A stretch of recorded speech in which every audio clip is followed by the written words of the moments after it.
Chers amis, bonjour. Joie nouvelle de se retrouver sur nos ondes 100.3. Il est 10h30. Nous sommes dans notre émission et je vous ai dit que nous allons continuer donc avec le livre de l'Apocalypse tout au long de cette semaine. 8h, 10h30, 17h. Lundi, mardi, mercredi, jeudi et vendredi, nous serons donc dans le livre de l'Apocalypse. Et on a commencé donc ce matin à réfléchir un petit peu sur Apocalypse chapitre 4. Alors je reprends pour ceux qui étaient avec nous, pour que ça entre bien dans nos têtes, Apocalypse chapitre 4. Alors, juste avant, il y a Apocalypse chapitre 1. On verra donc sa vision du Christ en gloire. Et cette vision du Christ en gloire, c'est pour nous faire comprendre que l'Apocalypse s'ouvre et l'Apocalypse commence par le Christ ressuscité. Ce qui est le contraire des évangiles. Les évangiles, eux, terminent par le Christ ressuscité. Dans Matthieu, il y a 28 chapitres, comme vous le savez. Dans Marc, c'est 16. Dans Luc, c'est 24. Dans Jean, il y a 2 chapitres sur la résurrection qui sont les chapitres 20 et 21. Et ces 5 derniers chapitres des évangiles nous parlent tous de la résurrection du Christ.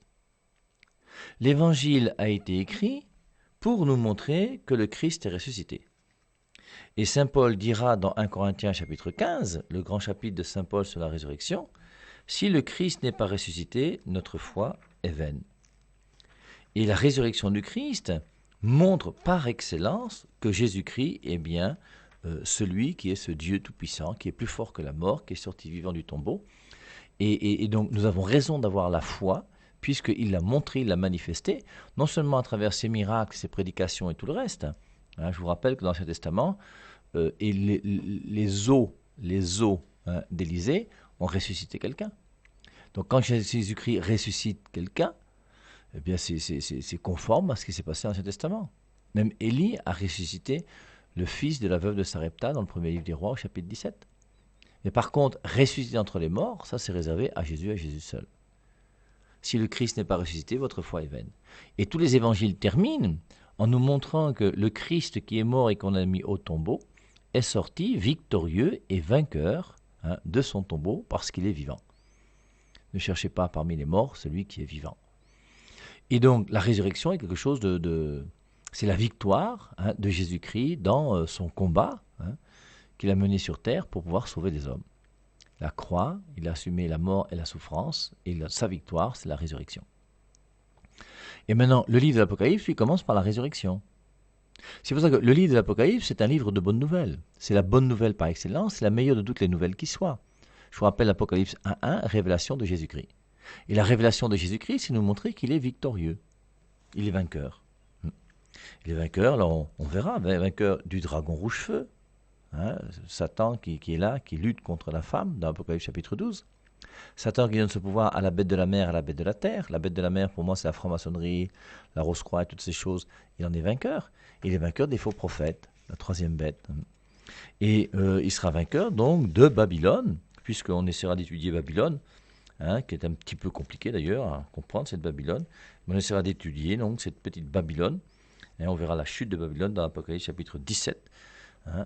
Et on essaiera de comprendre qui est Babylone. Et celui qui est victorieux, c'est donc l'agneau. C'est exactement même le verbe qui se trouve dans Apocalypse chapitre 19 à partir du verset 11. Sur ce cheval blanc, il y a donc le verbe qui est là. Et le verbe, c'est lui qui est le victorieux donc de tout ce combat qui a été mené sur la terre. Donc c'est pour ça que le livre de l'Apocalypse, c'est un livre qui est écrit pour nous montrer que nous sommes victorieux.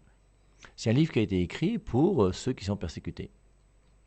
Alors, quand nous regardons le corpus du Nouveau Testament, donc le nombre de livres du Nouveau Testament, alors vous avez les écrits de Paul, le corpus paulinien, vous avez le corpus pétrinien, celui de Saint-Pierre, vous avez le corpus johannique. Et dans les écrits johanniques, vous avez 5 écrits. Vous avez l'évangile de Jean, l'Apocalypse de Jean et les 3 épîtres de Jean. Alors c'est vrai que la deuxième épître de Jean, comme la troisième épître de Jean, on les minimise un peu parce qu'elles ne font qu'un seul chapitre. Et grosso modo, vous avez donc 3 grands écrits de Jean, même s'il y en a 5 en tout. Et le grand écrit, c'est l'évangile, l'Apocalypse et la première épître. La première épître de Jean qui fait 5 chapitres. Et c'est dans la première épître de Jean que 2 fois il est révélé que Dieu est amour. Dans aucun autre livre de la Bible, vous ne voyez que Dieu est amour. Et c'est Jean qui révèle que Dieu est amour, dans la première épître de Jean. C'est que la première épître de Jean, c'est l'épître qui nous dit que si Dieu a été capable de mourir pour nous, nous devons être capables de mourir pour nos frères. Et la première épître de Jean, c'est un grand épître sur la charité. Dieu qui est amour, charité, et nous qui devons nous aimer les uns les autres et être capables de mourir comme Jésus-Christ est mort pour nous. Nous devons être capables de mourir pour nos frères. Donc, dans ce corpus johannique, la première épître de Jean, c'est l'épître qui va nous faire découvrir, d'une manière la plus belle qui soit, ce qu'est la charité. L'évangile, lui, il a été écrit. Lisons la finale de Jean chapitre 20. Et on montre bien dans cette finale de Jean chapitre 20, Jésus a fait encore en présence des disciples beaucoup d'autres miracles qui ne sont pas écrits dans ce livre, mais ceci est écrit afin que vous croyiez que Jésus est le Christ, le Fils de Dieu, et qu'en croyant, vous ayez la vie en son nom. Et l'évangile de Jean a été écrit pour que vous ayez la foi, pour que vous croyiez. Et ça, on va toujours attribuer l'évangile de Jean à la foi, la première épître de Jean à la charité, et forcément le troisième, c'est l'Apocalypse qui sera lié à la troisième vertu théologale, foi, charité et espérance. Et l'Apocalypse, c'est vraiment le livre de l'espérance. Et c'est pour ça qu'il commence donc par la résurrection du Christ. Le Christ est ressuscité. Et on nous montre directement dans le premier chapitre de Jean la résurrection du Christ pour montrer déjà la victoire qui est là. Et cette victoire de Jésus-Christ, c'est notre victoire. Nous sommes victorieux. Vous comprenez, on comprend que dans les premières années de l'Église, je ne dis même pas les premiers siècles, je dis les premières années de l'Église, ça a été valable jusqu'en l'an 313, jusqu'à ce qu'on ait cet édit de Constantin, qui permettent à l'Église d'avoir pignon sur rue, d'être reconnue. Mais les chrétiens ont été énormément persécutés. Et la persécution, c'est quelque chose de costaud. Et on te dit, deviens chrétien, entre dans l'Église de Jésus-Christ. Pierre, on l'a crucifié la tête en bas. André, on l'a crucifié sur une croix en X. Jean l'a précipité du temple, et je crois qu'on l'a lapidé pour bien le terminer. Enfin, tous les apôtres sont morts martyrs. Le seul qui n'est pas mort martyr, c'est Jean, mais lui en exil dans une église à Patmos parce que c'est pas bien. Le grand apôtre Paul, lui, c'est pareil, on lui a coupé la tête à Saint-Paul hors les murs. Au bout d'un moment, même Jean-Baptiste, qui était l'ami de Jésus, on l'a décapité aussi. Donc, au bout d'un moment, on dit, deviens chrétien, mais ça devient compliqué. Parce que si pour devenir chrétien, il faut qu'on nous coupe la tête, on va réfléchir à deux fois avant de devenir chrétien. Et on comprend que les chrétiens des premières années, des premières dizaines d'années, ont été persécutés. Les premiers chrétiens qui ont été persécutés, on dit que les apôtres ont commencé à fuir Jérusalem parce que justement il y a une persécution. Et c'est comme ça qu'ils sont partis annoncer l'évangile ailleurs. Alors il y a Jacques, fils d'Alphée, qui est resté, qui est devenu évêque de Jérusalem. Il semble que c'est son frère Simon qui lui a succédé ensuite. Et on voit comment les choses se sont mises en place progressivement. Mais à partir du moment où je veux devenir chrétien, je deviens chrétien en sachant que ce sera difficile parce que je serai persécuté. Et donc, je pense que Jésus-Christ a voulu l'Apocalypse, révélation de Jésus-Christ, pour nous montrer qu'il est victorieux et que même s'il y a des persécutions, ne vous inquiétez pas. Vous devez vivre de cette espérance qui fait que je ne peux pas m'inquiéter quand je suis avec Dieu. Mais c'est important, vous voyez, de le comprendre. Moi, je pense toujours à Moïse. Moïse qui se retrouve au bord de la mer Rouge. Quand il est au bord de la mer Rouge, il y a l'armée de Pharaon qui arrive derrière lui, là, 600 chars, je ne sais pas combien, enfin, la plus grande armée du monde qui est là pour venir détruire ce peuple de gens vagabonds et errants qui ont pris leurs valises et leurs sacs à dos pour essayer de fuir, parce que c'est la catastrophe. Ils ont quitté l'Égypte, ils ont pris ce qu'ils ont pu. Ils n'ont pas pris leur maison, ils ont pris leurs sacs, leurs ballots, leurs cantines, leurs canards et leurs chèvres, s'ils avaient un canard et une chèvre, et ils sont partis dans la débandade la plus grande qui soit. Et face à eux, qui se retrouvent face à la mer Rouge avec Moïse, l'armée de Pharaon, qui est l'armée la plus forte de l'empire de l'époque. Et Moïse se retrouve avec l'armée de Pharaon qui arrive, le peuple qui est là au bord de la mer Rouge. Et quand le peuple commence à voir l'armée de Pharaon qui arrive, ils ne sont pas là pour dire que Moïse, tu as bien fait de nous faire sortir, tu nous as libérés. Pourquoi? Quand on était là-bas, nous au moins on était en vie. Maintenant là, on va nous tuer à cause de toi, c'est quoi? Et les gens sont rebellés contre Moïse. Et je pense même que s'ils avaient pu gifler Moïse, il aurait giflé. Et il risquait même sa vie devant ce peuple qui était là, qui était fâché contre lui. L'armée de Pharaon qui arrive, ce ne sont pas des amis non plus. Le peuple commence à vouloir dire que Moïse nous a libérés. Pourquoi? Et en plus, il ne reste plus que la mer Rouge. Et qu'est-ce qui va se passer? Dieu va lui dire, prends ton bâton et ouvre la mer Rouge. Et il a ouvert la mer Rouge et ils ont traversé. Nous devons avoir cette espérance. Et cette espérance pour nous aujourd'hui comme chrétiens qui fait que pour Moïse, on va dire ça s'est bien passé. Parce que la mer Rouge s'est ouverte, le peuple a traversé, l'armée de Pharaon a été noyée. Mais même si Moïse était mort, nous devrions dire que ça s'est bien passé. Jésus est mort et ça s'est bien passé pour lui. Pierre est mort et ça s'est bien passé pour lui. Paul est mort et ce sont des modèles pour nous. Et il faut que nous puissions comprendre aujourd'hui que Dieu, si nous sommes chrétiens, peut permettre que nous puissions vivre des épreuves difficiles, des moments compliqués. Et nous ne devons jamais nous décourager, jamais. Alors il y a des moments qui sont difficiles, c'est clair, c'est très. Mais même si c'est difficile, je ne peux pas me décourager quand je suis chrétien. Et je dois avoir cette espérance. C'est pour ça que l'Apocalypse commence par le Christ ressuscité, pour nous montrer cette espérance qui est là. Et une fois qu'il y a le Christ ressuscité dans l'Apocalypse chapitre 1, Apocalypse chapitre 2 et 3, c'est le reproche aux 7 églises. Et on va voir qu'à travers ce reproche aux 7 églises, c'est les reproches à toute l'église. C'est l'église universelle qui est reprise par Jésus à travers l'église d'Éphèse, de Smyrne, de Thyatire, de Pergame, de Laodicée, de Sardes et de Philadelphie. Et à travers ces 7 églises, c'est toute l'église universelle. Et j'ai le regard que Jésus-Christ a sur l'église universelle. Que doit être l'église pour nous dans le plan de Dieu? Et Apocalypse chapitre 2 et 3. Alors, chose curieuse, Saint Jean, dans l'Apocalypse, va écrire à cette église, et si vous reprenez les 13 épîtres de Paul, vous verrez que Paul a écrit aussi à cette église. Il y a l'épître aux Romains, il y a 2 épîtres aux Corinthiens, donc il a écrit à l'épître aux Romains, il a écrit à l'église de Rome, il a écrit à l'église des Corinthiens, il a écrit 2 épîtres. Ensuite, il y a Galates, Éphèse, les Philippiens, les Colossiens. Et ensuite, il y a quoi encore? Vous regardez, vous verrez qu'il a écrit donc à 7 églises. Romains, 1 Corinthiens, 2 Corinthiens, Galates, Éphésiens, Philippiens, Colossiens, 1 Thessaloniciens, voilà. Ensuite, c'est Timothée, Tite sont des personnes. Il a écrit à 7 églises. Alors, pour moi, ça n'a aucun lien. Hein. Il n'y a aucun lien, je ne vois pas de lien immédiat entre cela. Mais c'est quand même curieux de voir que Paul a aussi écrit à 7 églises différentes. Et Saint Jean, lui, va écrire à ces 7 églises dans cette révélation qu'il reçoit. Et on verra le lien qui existe entre cette 7 églises et cette don du Saint-Esprit. Et on avait vu donc après Apocalypse 2, 3, l'Église. Alors, vous voyez, c'est quand même intéressant de voir que le livre de l'Apocalypse va s'ouvrir d'abord sur la résurrection. La résurrection, c'est le mystère chrétien par excellence. Tous les chrétiens qui se disent chrétiens et qui croient en Jésus-Christ croient à la résurrection. Le grand mystère pour nous de la foi, c'est le mystère de la résurrection, comme on a vu dans Corinthiens 15. Et une fois qu'il y a la résurrection qui est présente dans l'Apocalypse chapitre 1, la révélation de Jésus-Christ nous parle de l'Église. C'est quand même extraordinaire. Ça montre bien l'importance de l'Église dans le plan de Dieu.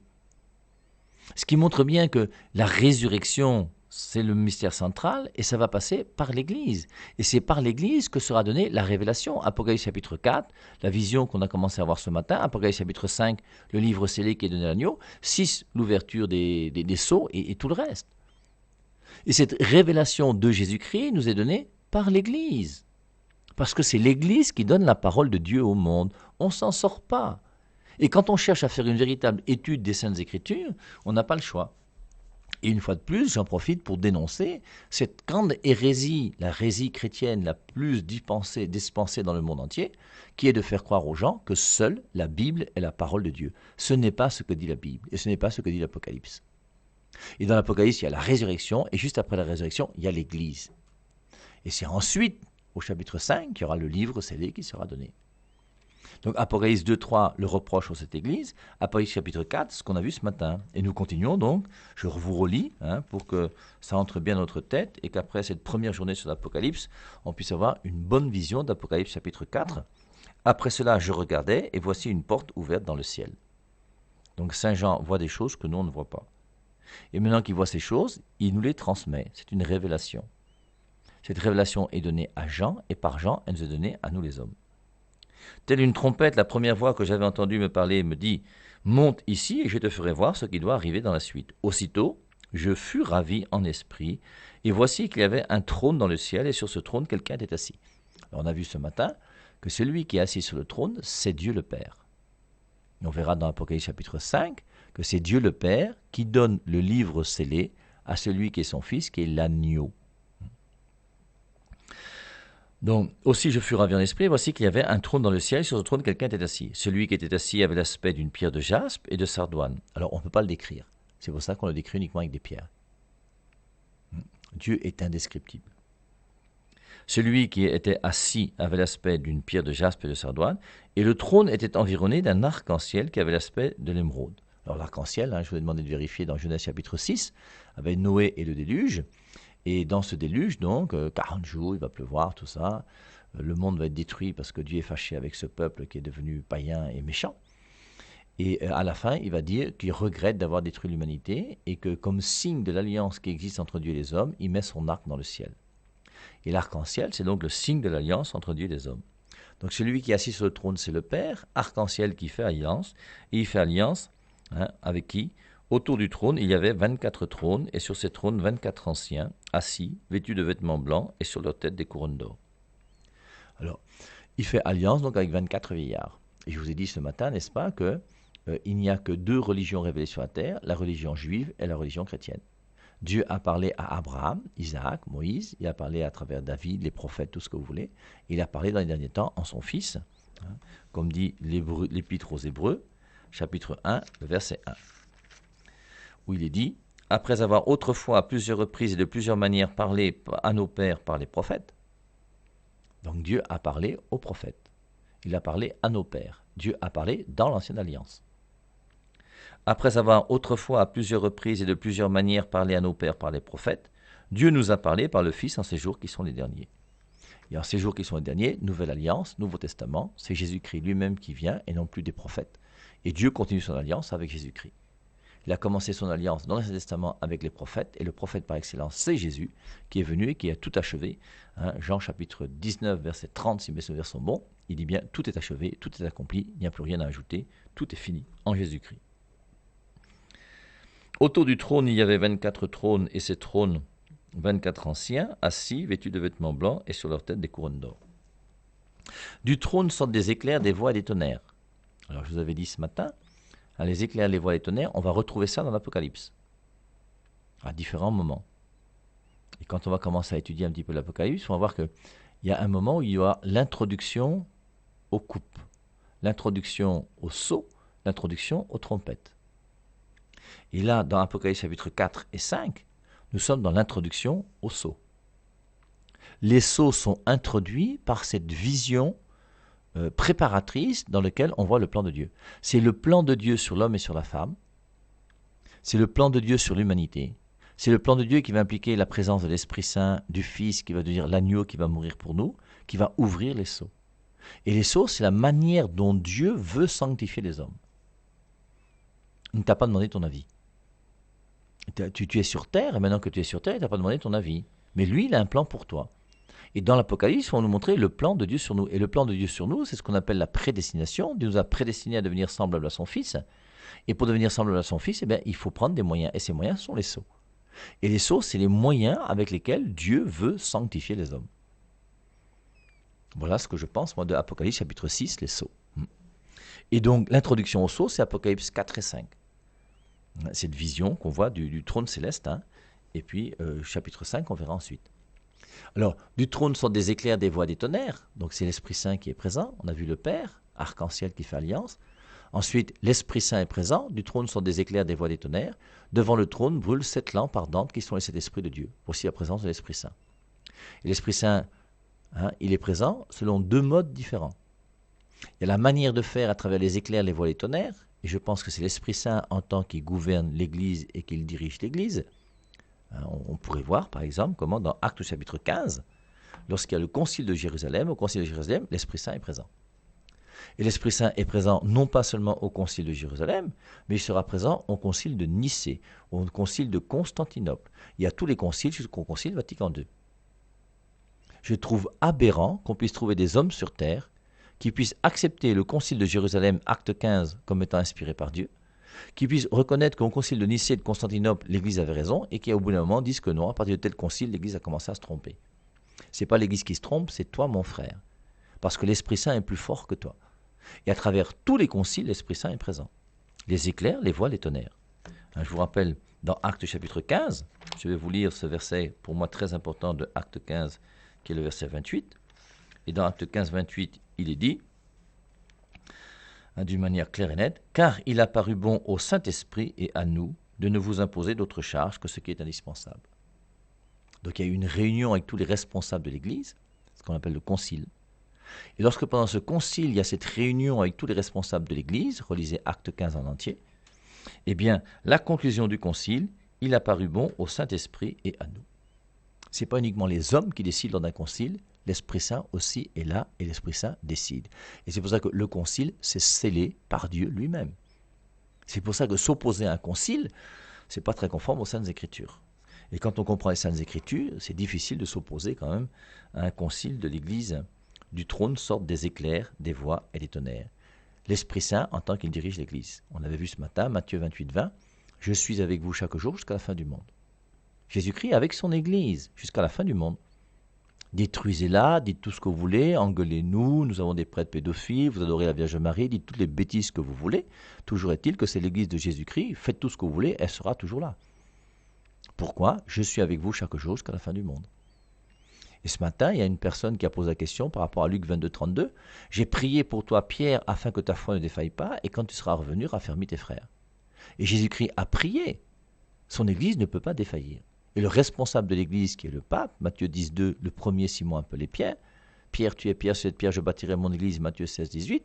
Bien, il est clair que Pierre, qui est là, qui est le chef de l'Église, sa foi ne peut pas défaillir. Pourquoi ? Parce que Jésus-Christ a prié pour ça. Et Jésus-Christ a une prière qui est efficace. En tout cas, moi, j'y crois.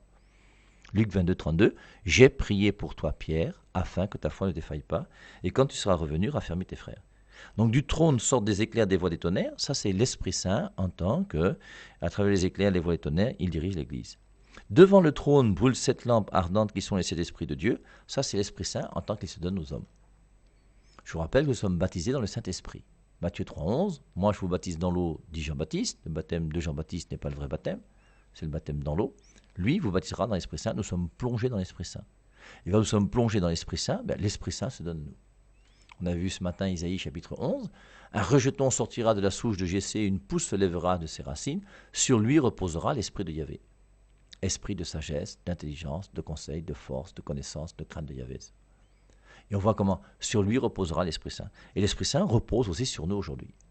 Il repose sur nous à travers ces 7 dons qui sont là, présents, devant le trône. Sagesse, intelligence, science, conseil, crainte, force, piété. Ensuite, on avait vu, devant le trône, c'est comme une mer de verre semblable à du cristal. Alors on va revenir, comme je vous avais dit, à cette mer de cristal. Et ensuite, du milieu du trône et tout autour du trône. Donc au milieu du trône. Au milieu du trône, c'est dans le trône. Et tout autour du trône. Donc dans le trône et autour du trône. Dans le trône, c'est Dieu. Autour du trône, c'est l'homme. Et forcément, le Père est présent, il est sur le trône. L'Esprit Saint est présent à travers les éclairs, les voix et les tonnerres, et à travers les 7 esprits qui brûlent devant le trône. Celui qui manque, c'est Jésus. Et Jésus-Christ apparaît où ? Dans le trône et autour du trône. Dans le trône, c'est Dieu, autour du trône, c'est l'homme. Le seul qui s'est incarné, le seul qui s'est fait chair, c'est lui. Jean 1, 1, au commencement était le Verbe, et le Verbe était auprès de Dieu, et le Verbe était Dieu. Jean 1, 14, le Verbe qui est Dieu s'est fait chair. Le Verbe s'est fait chair. Le Verbe, il est dans le trône, s'est fait chair autour du trône, créature. Au milieu du trône et tout autour du trône, 4 êtres vivants remplis Dieu devant et derrière. Alors ces 4 vivants, c'est Jésus-Christ dans son mystère d'incarnation en tant qu'il est venu sur terre. Mais pour montrer qu'en même temps qu'il a pris une nature humaine et qu'il s'est incarné puisqu'il est autour du trône, en même temps, il a des yeux devant et derrière. S'il a des yeux partout, c'est qu'il est omniscient. Il est à la fois omniscient parce qu'il est Dieu, il est aussi incarné parce qu'il est homme. Le premier être vivant, et puis le chiffre 4 en plus, dans la symbolique des chiffres, le chiffre 4 c'est le chiffre de l'homme. 1, c'est Dieu. 2, on verra ça encore, je pense, parce qu'il y a beaucoup de symbolisme dans l'Apocalypse. Le chiffre 1 correspond à un seul Dieu. 2, c'est la deuxième personne de la Trinité qui a 2 natures, qui est Jésus. 3, c'est la Trinité. Et 4, c'est l'homme. Après la Trinité, le chef-d'œuvre de Dieu, l'homme. 4. Parce qu'en l'homme, il y a 4 dimensions. La hauteur, la largeur, l'épaisseur et la vie spirituelle. Et donc 4, c'est le chiffre de l'homme. Et c'est pour ça qu'au milieu du trône et tout autour du trône, 4 êtres vivants. 4, c'est pour montrer l'incarnation. Et qui ont des yeux devant et derrière, ça c'est pour montrer l'omniscience. 4, c'est pour l'incarnation. Des yeux partout et un, c'est pour montrer la divinité, il connaît tout. Le premier être vivant est semblable à un lion. Le deuxième être vivant est semblable à un veau. Le troisième être vivant a comme un visage d'homme. Et le quatrième être vivant est semblable à un aigle en plein vol. Et si je veux comprendre Jésus-Christ dans son mystère d'incarnation, je dois avoir 4 regards sur Jésus. Je vous ai dit ce matin que pour comprendre le mystère de Dieu sur l'homme et sur la femme, il y a deux regards. Le regard du premier récit de la création et le regard du deuxième récit de la création. Parce qu'à travers un seul récit, on ne peut pas comprendre le plan de Dieu, parce que l'homme et la femme ne sont pas simplement égaux, ils sont en même temps aussi, le deuxième récit, complémentaires. Il faut tenir les deux, sinon au bout d'un moment, on sera dans des difficultés et on ne comprendra plus grand-chose. Pour Jésus-Christ, il n'y a pas deux, il y a 4 dimensions. Et ces dimensions, c'est donc la dimension du lion, la dimension du veau ou du taureau, la dimension du visage d'homme et la dimension de l'aigle en plein vol. Alors à nous de réfléchir pour voir à quoi nous ramènent ces 4 dimensions. Quand on réfléchit un petit peu sur les 4 évangiles, chacun vont donner une dimension de Jésus-Christ. Et je vous ai dit ce matin que Saint Irénée, en 70 après Jésus-Christ, Saint Irénée, je vous rappelle, c'est le fils spirituel de Polycarpe. Polycarpe, c'est quelqu'un qui a vu et qui a écouté, qui a connu les apôtres. Et une fois que les apôtres sont morts, mais il a continué, lui. Et puis, il a un fils spirituel qui s'appelle Saint Irénée. Saint Irénée, donc, c'est le fils spirituel de Polycarpe qui a vu et connu les apôtres. Et il va faire un lien, donc, entre les 4 évangélistes et les 4 vivants. Il y a beaucoup de gens qui ont fait ça, d'ailleurs. Si vous allez à la cathédrale de Berthois, puisque la cathédrale de Berthois a été construite sous mes yeux, j'ai même participé de mes mains pour construire cette cathédrale, vous avez un vitrail absolument magnifique. Ceux qui vont de temps en temps à Berthois, demandez à visiter les vitraux de la cathédrale. C'est vraiment un chef-d'œuvre. Il faut rendre grâce à Monseigneur Lambert Van Eghem qui a vraiment fait venir un homme très fort. C'est des vitraux qui sont d'une beauté extraordinaire. Et le vitrail qui est devant le chœur, le sanctuaire, eh bien, sur les deux côtés, il y a un grand vitrail, et sur les côtés, il y a les 4 vivants, les 4 évangélistes. Et vous voyez donc ces 4 animaux qui sont là, avec à chacun des animaux une petite lettre qui est présente pour essayer de faire le lien entre l'animal et l'évangéliste. Alors habituellement, dans le lien entre les évangélistes et ces 4 vivants, on a 3 vivants qui ont les pieds qui sont sur terre. C'est le taureau, c'est le visage d'homme, c'est le lion. L'autre, c'est l'aigle en plein vol. Et forcément, l'aigle en plein vol, dans les évangiles, on a toujours regroupé ensemble Matthieu, Marc et Luc, qu'on appelle les synoptiques. On a toujours mis à part l'évangile de Jean, l'évangile du théologien, l'évangile mystique. Et forcément, puisqu'il y a 3 qui ont les pieds sur le sol, Matthieu, Marc et Luc, va être attribué à ces 3 vivants, et celui qui est en plein vol sera toujours attribué à Jean. D'ailleurs, dans l'iconographie chrétienne, quand vous regardez des images, cherchez sur le net des images de Saint Jean, il y a beaucoup d'images de Saint Jean où il sera représenté avec un aigle à ses pieds ou sur son épaule. Et l'aigle représente Jean. Pourquoi ? Parce que Jean regarde tout par en haut. Regardez le début de l'évangile de Jean, Jean 1.1, au commencement était le Verbe. Dans Matthieu, Marc et Luc, on ne dit pas qu'au commencement, Jésus-Christ était Dieu. On montre qu'il est descendu de descendance d'Abraham, de David, qu'il est né de Joseph et de Marie, ça correspond à la généalogie qu'on avait pensée, il a fait des choses quand même assez intéressantes, il a fait des miracles, il a soigné les gens, et au bout d'un moment on dit « Ah, est-ce que c'est pas lui qui est Dieu ?» L'évangile de Jean, c'est pas ça. Dès le premier verset, Jean a choisi, dès le premier verset, dans son évangile, au commencement était le Verbe, et le Verbe était auprès de Dieu, et le Verbe était Dieu. Premier verset, on vous dit que nous sommes dans la Nouvelle Alliance, et dans la Nouvelle Alliance, il y a quelqu'un qui s'appelle le Verbe, c'est le Fils de Dieu, et ce Fils de Dieu, il est Dieu. Clair, net, propre. Et c'est pour ça que Jean, donc c'est toujours l'aigle. Maintenant, les 3 autres, alors ça dépend. Matthieu, Marc, Luc, alors le lien entre le taureau, alors certains disent que le taureau c'est Luc, parce que dans Luc, on commence Luc chapitre 1, verset 5, avec le grand prêtre qui va au temple, donc c'est le sacrifice, c'est le taureau qu'on sacrifie. Marc, on dira que c'est le roi de Juda, et on dira que Matthieu, c'est l'homme. Alors ça dépend de chacun, mais en général, l'évangile de Jean, c'est toujours l'aigle, ça c'est clair. Donc, au milieu du trône et tout autour du trône, 4 êtres vivants remplis de Dieu devant et derrière. Premier, un lion, deuxième, taureau, troisième, visage d'homme, quatrième, un aigle en plein vol. Les 4 êtres vivants ont chacun 6 ailes et ils sont remplis de Dieu. 6 ailes. 6, c'est aussi un chiffre qui est lié à la terre. L'homme est apparu sur terre le 6e jour. C'est le 6e jour que l'homme est venu sur terre. Donc 6, c'est aussi un chiffre qui est lié à l'incarnation.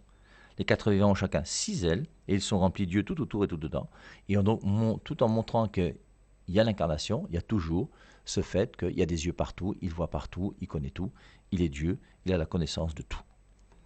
Alors, terminons maintenant donc notre petite topo de ce matin avec le verset 6.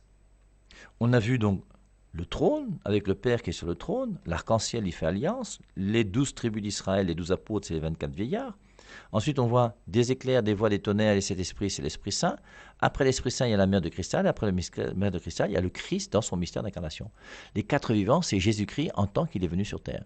Or, pour venir sur terre, il a fait comment? Il y a l'Esprit Saint d'abord, ensuite il y a la mer de cristal. Et c'est pour ça donc que l'Esprit Saint a utilisé la mer de cristal pour que Jésus-Christ vienne dans son mystère d'incarnation.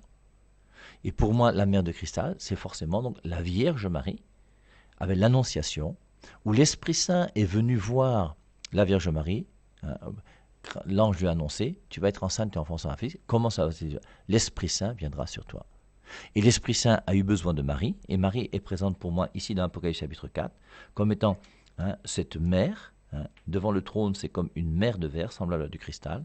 Et cette mer de verre semblable à du cristal, Marie, immaculée de sa conception, elle est cristalline, elle est pure, elle est parfaite, elle est propre. Et maintenant arrive le Christ dans son mystère d'incarnation à travers les 4 vivants. 6, 99, 85, 05, 17. 6, 77, 34, 66, 61. Si vous avez des questions, n'hésitez pas, petite page musicale et je me ferai un plaisir de répondre à vos questions. À tout à l'heure. Dans nos cœurs, célébrer son amour éternel, au-delà des guerres et des tourments qui hantent nos vies. On est là pour célébrer le Christ dans nos cœurs et pour suivre sa belle lumière qui nous émerveille tous les jours. On est là pour célébrer le Christ dans nos cœurs, célébrer son amour éternel, au-delà des guerres et des tourments qui hantent nos vies. On est là pour célébrer le Christ dans nos cœurs et pour suivre sa belle lumière qui nous émerveille tous les jours. On est là pour célébrer le Christ dans nos cœurs, célébrer son amour éternel, au-delà des guerres et des tourments qui hantent nos vies. On est là pour célébrer le Christ dans nos cœurs et pour suivre sa belle lumière qui nous émerveille tous les jours. On est là, on est là, on est là, on est là, on est là, on est là, on est là, on est là, on est là, on est là, on est là, on est là, au-delà de maladie qui me tue, au-delà du chômage qui me gêne. Je veux te célébrer, t'élever Jésus. On est là, on est là, on est là, on est là, au-delà des guerres dans le monde, au-delà des tourments qui hantent ma vie, au-delà du visage Jésus. Je veux te glorifier.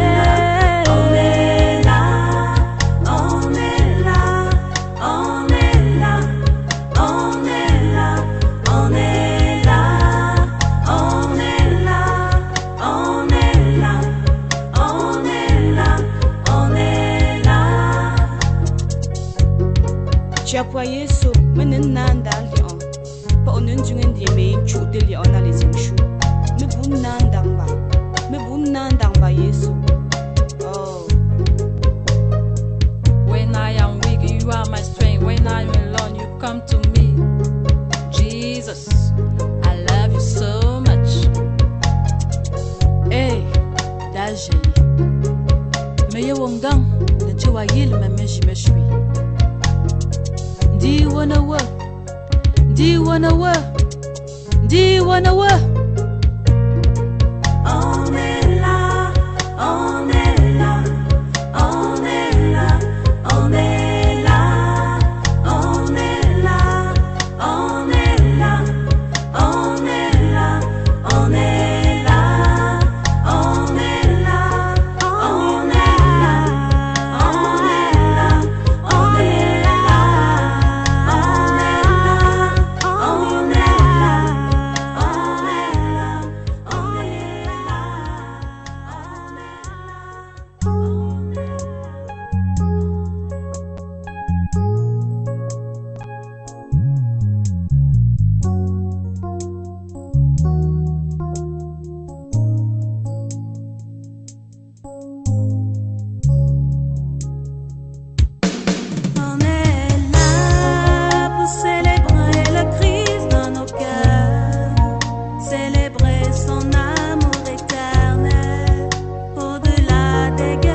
le Christ dans nos cœurs, célébrer son amour éternel, au-delà des guerres et des tourments qui hantent nos vies.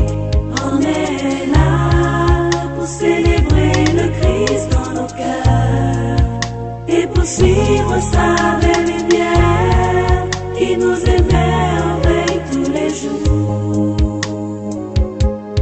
On est là pour célébrer le Christ dans nos cœurs, célébrer son amour éternel, au-delà des guerres et des tourments qui hantent nos vies.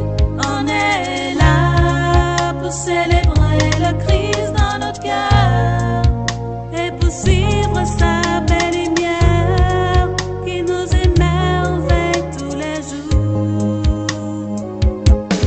On est là, on est là, on est là, on est là, on est là, on est là, on est là, on est là, on est là, on est là, on est là, on est là, on est là, on est là, Au-delà de mes maladies, on est là, au-delà du chômage qui nous gêne, je veux te célébrer, t'élever Jésus. on est là, on est là, on est là, on est là. Alors, question posée, bien vouloir nous rappeler l'heure de la rediffusion des émissions du jour. Merci mon père. Alors, comme nous avons une semaine un peu spéciale où on va étudier uniquement l'Apocalypse et que je pense que certains d'entre vous sont intéressés et que ça demande qu'on travaille, l'Apocalypse demande qu'on la travaille. Donc ceux qui ont écouté l'émission de 8 heures, vous pourrez réécouter encore celle le soir parce que le soir, donc, on aura donc les 3 émissions du jour. L'émission, je vous rappelle que chaque jour, 8h, 10h30, 17h, c'est uniquement l'Apocalypse jusqu'à vendredi.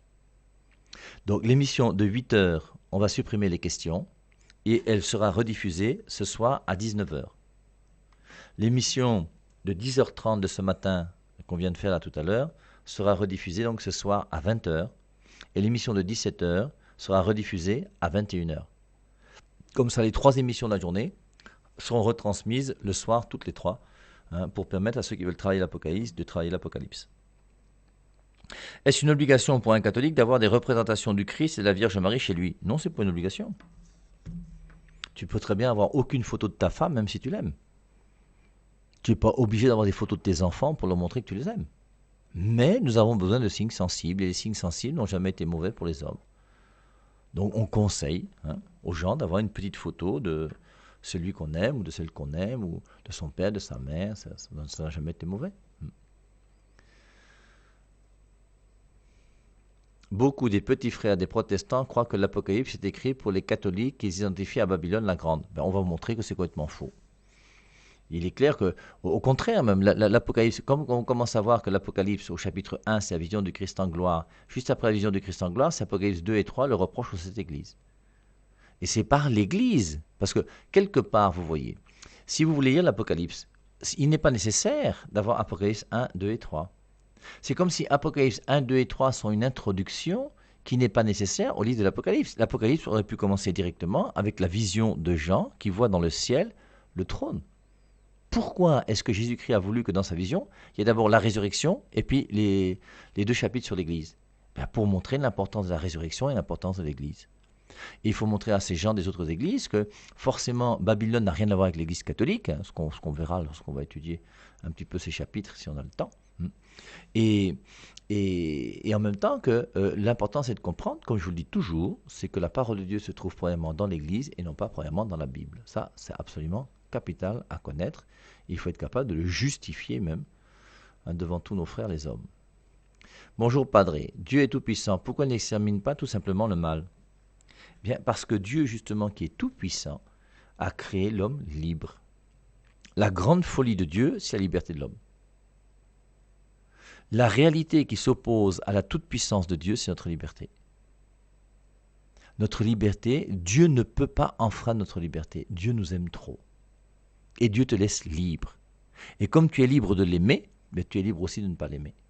Pour aimer, il faut être libre. Et comme il a voulu nous créer par amour et pour l'amour, il a été obligé de nous créer libres. Et maintenant qu'il nous a créés libres, eh bien, on est libre de faire le bien ou libre de faire le mal. Et quand quelqu'un fait le mal, il exerce sa liberté pour quelque chose de mauvais, et tant pis pour lui. Mais Dieu ne peut pas t'empêcher d'exercer ta liberté, même dans le mal, parce qu'il veut que tu puisses exercer pour le bien, pour aimer plus. Bonjour mon père, s'il vous plaît, édifiez-moi sur l'enfer du credo. Est-ce le bon larron que Jésus lui a dit qu'il sera le même jour au paradis avec lui, est encore passé par l'enfer, comme c'est la mort de Jésus qui a ouvert le paradis? Non, l'enfer dont on parle, d'abord, première des choses, il a même écrit l'enfer avec un S. Donc ça montre bien qu'il y a l'enfer, c'est au singulier, c'est sans S. Et les enfers, c'est au pluriel. L'enfer, c'est le lieu dans lequel vont se retrouver tous les hommes de mauvaise volonté qui ont choisi de refuser d'obéir à Dieu. C'est là où est la bête et le faux prophète, ils seront tourmentés nuit et jour au siècle des siècles. Apocalypse 20:10. Matthieu 25:46. Après le jugement dernier, à Matthieu 25:31, le Christ viendra dans sa gloire pour juger les vivants et les morts. J'ai eu faim, etc. Les uns s'en iront au châtiment éternel et les autres à la vie éternelle. Il y a un châtiment éternel, il y a une vie éternelle. Et donc il y a le paradis pour l'éternité et l'enfer pour l'éternité. Il n'y a que deux camps. Et maintenant, l'enfer au singulier, donc c'est le lieu dans lequel se trouve le diable et tous ceux qui meurent en état de péché mortel, qui vont se retrouver en enfer. Et les enfers, c'est le lieu dans lequel se retrouvaient les gens de l'Ancien Testament, qui ne pouvaient pas encore entrer au paradis parce que Jésus-Christ n'était pas encore mort. Mon père, comment un chrétien peut avoir l'espérance aujourd'hui qu'il sera sauvé? Bref, notre bonne conduite est-elle justifiée sur cette terre ou seulement après notre mort? Bien, je crois que dès cette terre, quand même, on essaye de voir quand même si on est dans un état de péché mortel ou pas. Quelqu'un déjà sur terre sait s'il est en bonne santé, s'il peut jouer au tennis ou s'il peut faire de sport. Et donc, dès cette terre, déjà, il y a quand même un discernement. Moi, je suis persuadé que j'irai au ciel. Pas à cause de moi, pas à cause de moi. Je fais des efforts pour aller au ciel, ça c'est clair. Mais nos efforts ne méritent pas le ciel. Mais c'est bien de faire des efforts pour montrer à Dieu qu'on l'aime. Mais Dieu m'aime tellement que je suis sûr que j'irai au ciel. L'amour de Dieu pour moi est tellement grand. C'est extraordinaire l'amour de Dieu pour nous. Hein. Regardez la femme adultère. Va et désormais ne pêche plus. Qui t'a condamné? Personne, Seigneur. Moi non plus, je ne te condamne pas. Va et désormais ne pêche plus. Et Jésus-Christ n'a qu'un seul désir, c'est pour ça qu'il est venu sur terre, c'est pour ça qu'il est mort, c'est pour qu'on soit au ciel avec lui pour l'éternité. Alors maintenant, on fait tous les efforts qu'on peut, malgré nos faiblesses. Mais on ne fait pas d'efforts pour lutter contre Dieu, ça c'est clair. Quelqu'un qui ferait des efforts pour s'opposer à Dieu, son cas serait quand même grave. Père, la polygamie est-elle un obstacle pour la vie éternelle? Oui, j'avais répondu déjà ce matin, non? Oui, la polygamie est un obstacle à la vie éternelle. Il est clair qu'à partir du moment où je connais l'évangile de Jésus-Christ, l'homme quittera son père et sa mère pour vivre avec sa femme. Les deux ne feront plus qu'un. Ça c'est Genèse chapitre 2 verset 24. Genèse chapitre 1 verset 28. Dieu les bénit et il leur dit, soyez féconds, multipliez la terre, remplissez-la. Dieu les bénit, il bénit Adam et Ève. Dans Matthieu 19, lorsqu'il parle du mariage et du divorce, que l'homme ne sépare pas ce que Dieu a uni. Et on voit donc que le mariage, c'est la monogamie et non pas la polygamie. Alors quelqu'un qui est polygame sans savoir qu'il désobéit à Dieu, c'est pas grave. Mais quelqu'un qui devient polygame et qui sait que Dieu est contre la polygamie, son cas devient grave. Chers amis, on se retrouve lorsqu'il sera 17h. Bonne journée à tous. Le Christ dans nos cœurs, célébrer son amour éternel.